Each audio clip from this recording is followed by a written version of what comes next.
പ്രവാചകനായ നെഹമ്യാവിന് 200 വർഷം മുമ്പ് ജീവിച്ചിരുന്ന പ്രൊഫറ്റാണ് ഇരമ്യാവ്.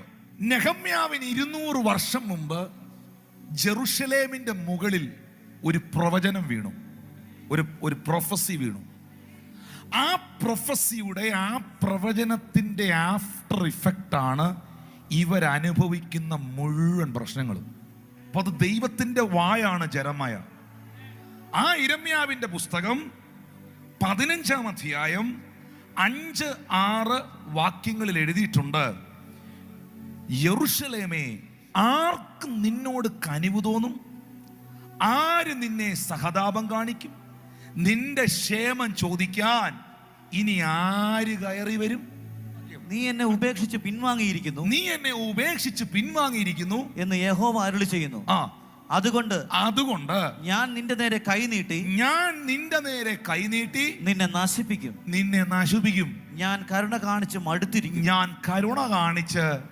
മടുത്തിരിക്കുന്നു.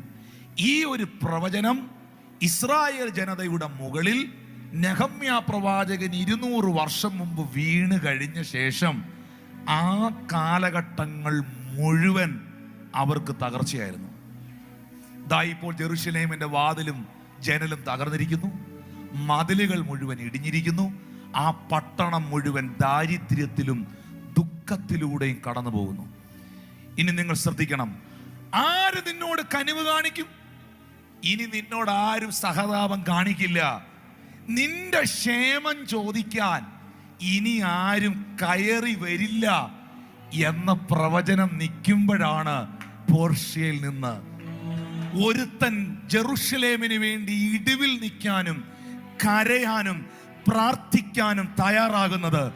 ഒരുത്തൻ ഇടിവിൽ കയറാൻ തയ്യാറാണെങ്കിൽ, ഒരുത്തൻ കരയാൻ തയ്യാറാണെങ്കിൽ, ഒരുത്തി പ്രാർത്ഥിക്കാൻ തയ്യാറാണെങ്കിൽ തമ്പുരാൻ ചില തീരുമാനങ്ങളെ മാറ്റി എഴുതുമെന്ന്